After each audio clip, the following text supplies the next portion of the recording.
31 octobre au 13 novembre 2026, le Sénégal sera l'hôte des 4e Jeux olympiques de la jeunesse. Vous êtes dans le journal des Jeux olympiques Dakar 2026, votre magazine 360 degrés consacré à la valorisation des jeunes athlètes africains.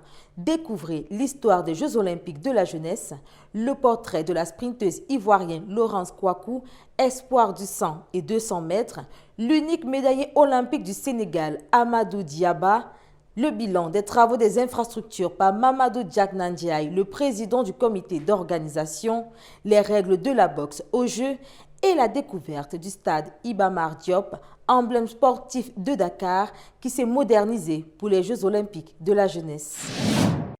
2700 athlètes venant de 200 pays sont attendus dans les villes de Dakar, Diamniadio et Saly au Sénégal pour la 4e édition des Jeux olympiques de la jeunesse.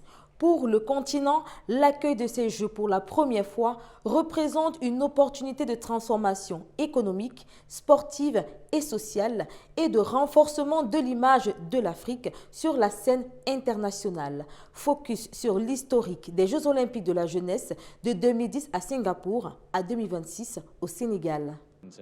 Initié par Jacques Rogge, ancien président du Comité international olympique, et approuvé en 2007, les premiers Jeux olympiques de la jeunesse se sont tenus en 2010 à Singapour, en 2012 en Angleterre, puis en 2018 en Argentine. Organisés tous les 4 ans, ces Jeux offrent une plateforme aux athlètes âgés de 14 à 18 ans pour concourir dans diverses disciplines avec pour but de promouvoir les jeunes talents sportifs du monde, les soutenir dans le développement de leur carrière et les encourager à vivre en accord avec les valeurs olympiques. Initialement prévue en 2022, reportée à 2026, la 4e édition qui se tiendra à Dakar au Sénégal du 31 octobre au 13 novembre marquera l'histoire en étant la première compétition olympique sur le continent africain.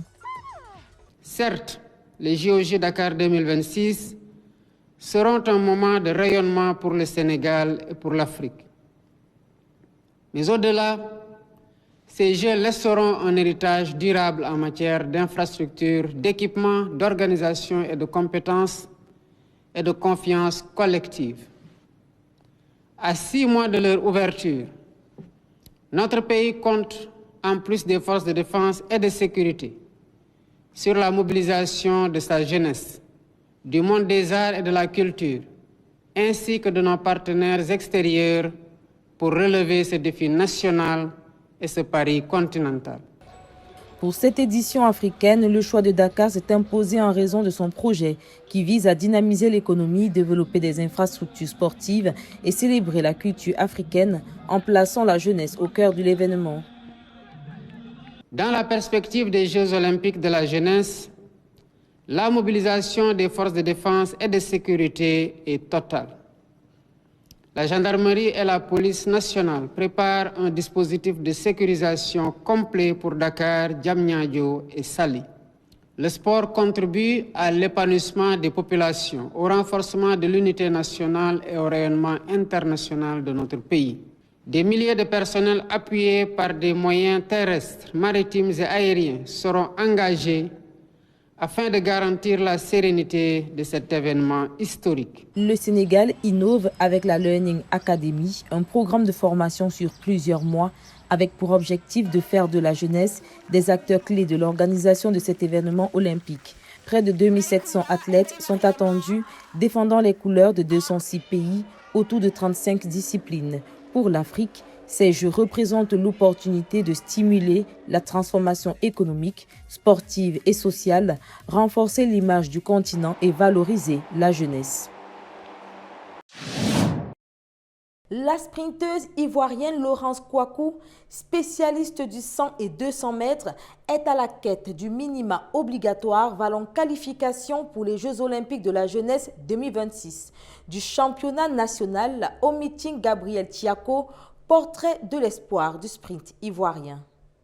À quelques mois des Jeux olympiques de la jeunesse Dakar 2026, prévus du 31 octobre au 13 novembre 2026, Laurence Kouakou s'impose comme l'un des visages à suivre de l'athlétisme ivoirien. Spécialiste des 100 mètres et 200 mètres, la sprinteuse de 23 ans aborde cette échéance avec ambition et lucidité. Déjà titrée championne nationale sur 100 mètres et vice-championne aux 200 mètres, elle dispose d'une base solide pour viser plus haut. Cette saison apparaît ainsi comme un tournant dans sa jeune carrière. Entre exigence de performance et gestion de pression, elle entend franchir un nouveau cap. Je me prépare très bien pour le championnat national et je compte me qualifier et battre mon record de l'an passé. Je travaille toujours dessus et j'espère que ça va donner pour cette saison. Pour atteindre ses objectifs, Laurence Kouakou mise sur une préparation rigoureuse et progressive. Son premier défi sera le championnat national. Étape cruciale pour confirmer son statut et se positionner parmi les meilleurs. Une performance aboutie lui ouvrirait ensuite les portes du meeting Gabriel Tiako, rendez-vous majeur de l'athlétisme en Côte d'Ivoire. Ce meeting représente une opportunité stratégique pour améliorer ses chronos et se confronter à un nouveau relevé. Faire le minima pour le Jeux de Dakar. L'objectif, c'est de me donner à fond et de décrocher une médaille d'or.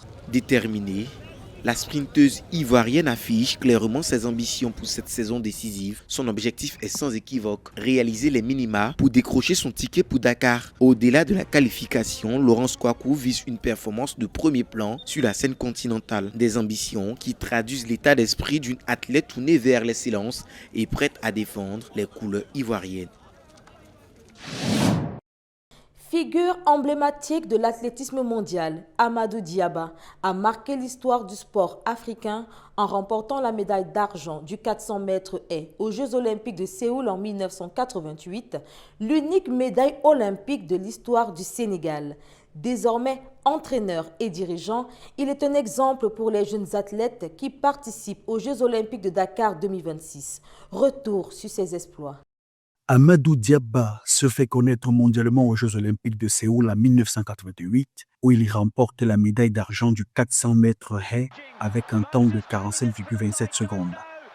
La première et unique médaille du Sénégal aux Jeux olympiques. Il devance le champion en titre Edwin Moses et se place derrière l'Américain André Phillips.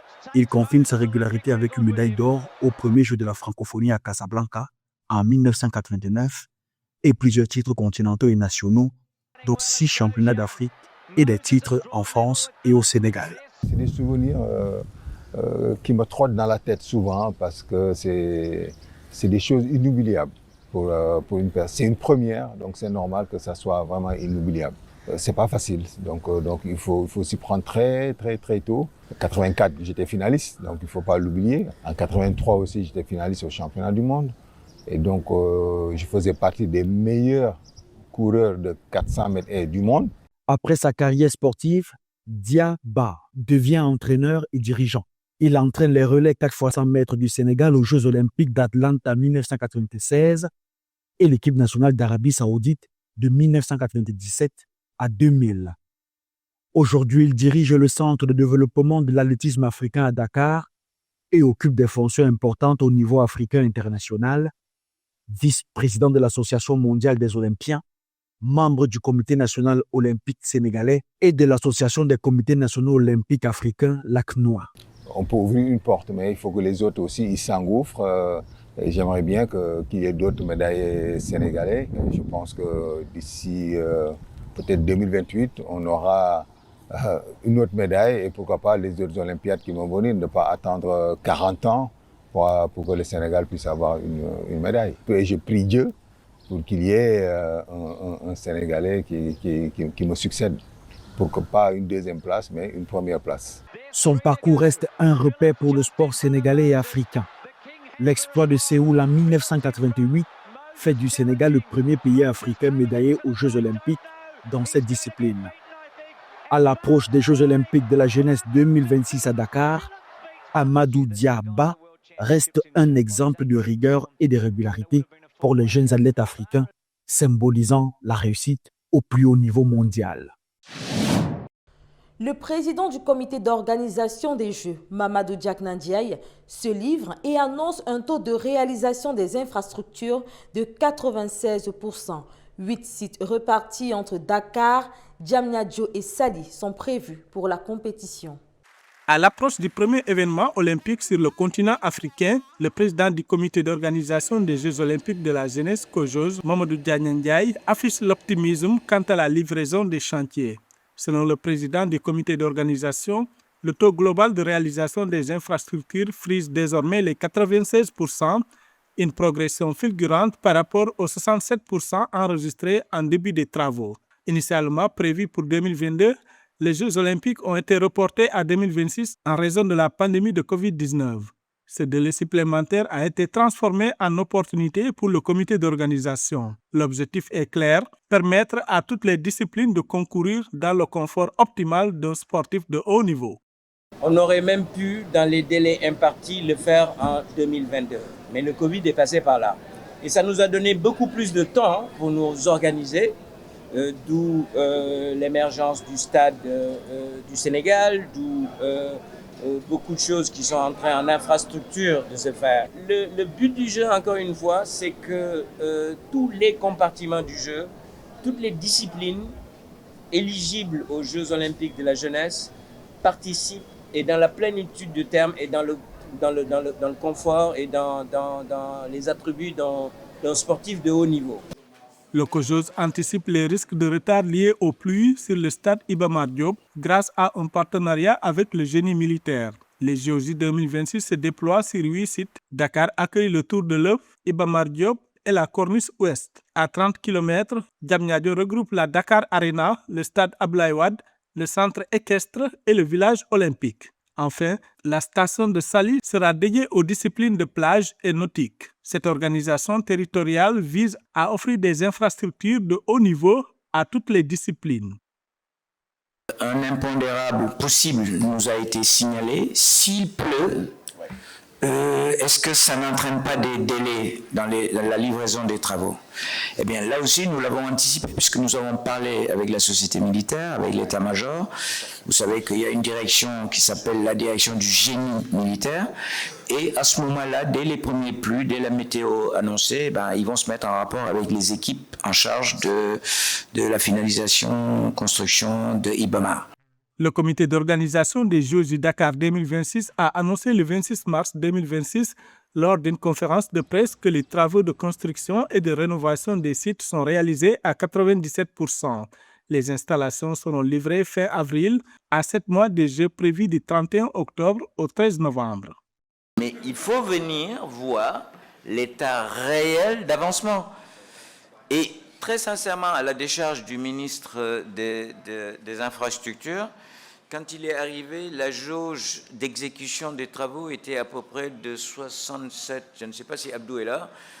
Aujourd'hui, on frise les 97-96% de taux de réalisation. Ça, c'est des chiffres, mais le mieux, effectivement, c'est les visuels. Moi, je vous invite, si vous voulez, je viens vous chercher, on va faire le tour et vous allez être édifiés et vous verrez que c'est bien beau. Au-delà de la performance, Mamadou Diagne porte une vision politique forte. Faire de Dakar 2026 une vitrine de l'excellence africaine aux Jeux du monde. L'Afrique accueille et Dakar célèbre. Aime-t-il rappeler, soulignant que ces Jeux universels serviront de levier pour dynamiser l'économie locale et offrir un legs durable à la jeunesse du continent. En effet, l'Afrique accueille et Dakar célèbre. Ce slogan des Jeux olympiques de la jeunesse Dakar 2026 résonne comme une promesse et un engagement. Une promesse faite à notre jeunesse, un engagement pris devant le monde entier. Ces Jeux, nous les préparons avec passion, rigueur et détermination. L'honneur d'accueillir pour la première fois un événement olympique en terre africaine nous y oblige. Président du Comité national olympique et sportif sénégalais, depuis 2006, Mamadou Diagne Ndiaye a annoncé qu'il quittera ses fonctions après les JOJ et après 5 mandats remplis en décembre 2026. La boxe obéit à des règles adaptées aux athlètes de moins de 17 ans. Format des combats, système de notation et mesures de sécurité. Tout est encadré pour garantir à la fois l'équité sportive et la protection des jeunes boxeurs. En boxe, aux Jeux olympiques de la jeunesse, les combats suivent le format amateur défini par l'Association internationale de boxe, IBIA. Les affrontements se déroulent en 3 rounds de 3 minutes chacun, avec 1 minute de repos entre chaque reprise. Le vainqueur est déterminé soit par décision des juges, soit par arrêt de l'arbitre, soit plus rarement par KO. Le système de notation utilisé est le 10-point most system. À chaque round, le boxeur jugé supérieur reçoit 10 points, tandis que son adversaire en reçoit généralement 9 ou moins selon l'écart observé. Les juges évaluent des critères précis, nombre de coups nets portés, qualité technique, maîtrise tactique et défense. Dans ces différents cas-là, vous verrez que si on a un cas de 10-9, c'est en majorité lorsque les deux boxeurs sont en égalité dans la plupart des critères. Donc, c'est un round vraiment fermé. Et vous verrez également pour un cas de 18, il y a un gagnant clair qui est visible en raison de la grande différence dans le nombre de coups de qualité marqués. Et vous constaterez aussi que dans un 18, on peut aussi avoir un décompte, dont on compte le boxeur. Et enfin, le cas de 17, vous verrez que le boxeur est complètement dominant donc, sur l'autre boxeur dans tous les critères. La protection des jeunes athlètes constitue un élément central du règlement. Les boxeurs portent des gants homologués et selon les catégories et les règlements en vigueur aux compétitions jeunes de l'IBA, le casque de protection est obligatoire. Chaque combat est précédé et suivi d'un contrôle médical et un boxeur ne peut pas remonter sur le ring sans respecter un délai minimum de repos, particulièrement en cas de coup dur ou de commotion suspectée. L'arbitre a l'obligation d'interrompre immédiatement le combat en cas de déséquilibre manifeste ou de danger pour l'un des participants. Certains téléspectateurs manifestent une spéculation par rapport à certaines décisions prises dues peut-être à la non-connaissance du règlement. C'est très important, il faut connaître le règlement. Et parfois, certaines décisions qui sont prises, ce n'est pas le fruit du hasard. Donc, c'est le règlement, nous appliquons seulement le règlement IBA et rien que le règlement IBA. Enfin, l'organisation de la boxe aux Jeux olympiques de la jeunesse s'inscrit dans une logique globale de développement. Le système de points valorise la maîtrise technique plutôt que la puissance, limitant les affrontements dangereux. L'absence de tournois de qualification spécifiques réduit aussi l'accumulation de combats avant les Jeux. Le cadre permet aux jeunes boxeurs de participer à une compétition internationale exigeante tout en évoluant dans un environnement sécurisé conforme aux objectifs éducatifs des Jeux olympiques de la jeunesse. Le mythique stade Iba Mar Diop est déjà réhabilité à plus de 90% dans le cadre des Jeux olympiques de la jeunesse. Composé d'une tribune principale de 8000 places, une mini-arena de 3000 places, 2 terrains dédiés au football et au rugby. Découverte de cet emblème national. À l'approche des Jeux Dakar 2026, le stade Iba Mar Diop de la Médina achève sa mue avec un taux de réalisation de 90%. Ce chantier de 5 hectares a été totalement reconfiguré pour répondre aux standards internationaux. Les nouvelles installations incluent une tribune de 8000 places, une mini-arena ainsi que des terrains de foot et rugby. Le complexe intègre également un gymnase multifonction, un dojo, un centre médico-social et un centre d'hébergement. Ce site stratégique au cœur de Dakar offrira un héritage sportif durable aux populations locales après la compétition. Nous sommes dans la phase de finition.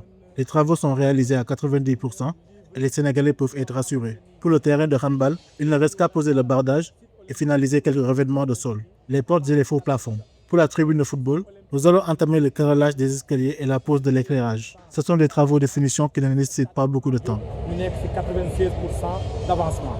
Au-delà de la compétition qui se tiendra du 31 octobre au 13 novembre 2026, l'enjeu majeur de cette rénovation est l'héritage social et sportif. Idéalement situé au centre de la capitale, le complexe deviendra un pôle de proximité essentiel.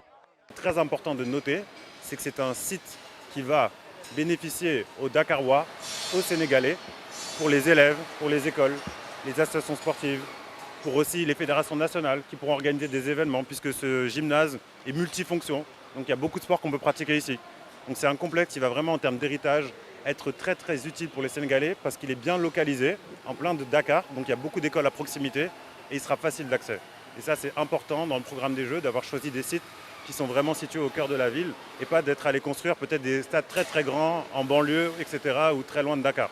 Donc vraiment, c'était important d'avoir cette vision-là. On a déjà le stade Abdoulaye Wade qui fait office d'antre de l'équipe nationale, mais il fallait aussi des sites stratégiques et importants à Dakar pour que les Dakarois et même les Sénégalais au sens large puissent aujourd'hui en profiter. Les autorités prévoient une livraison complète des installations d'ici la fin avril 2026, permettant ainsi d'entamer les phases de tests nécessaires avant le coup d'envoi de l'événement olympique. Cette édition des Jeux olympiques de la jeunesse Dakar 2026 est un miroir qui reflète une Afrique dynamique, jeune et résiliente, avec pour ambition de transformer le Sénégal et l'Afrique par le sport, la culture et l'éducation. Retrouvez le journal des Jeux Dakar 2026 en replay sur Africa 24, Africa 24 Sport, sur l'application MyAfrica 24, première plateforme de streaming HD de l'Afrique et sur tous nos réseaux sociaux.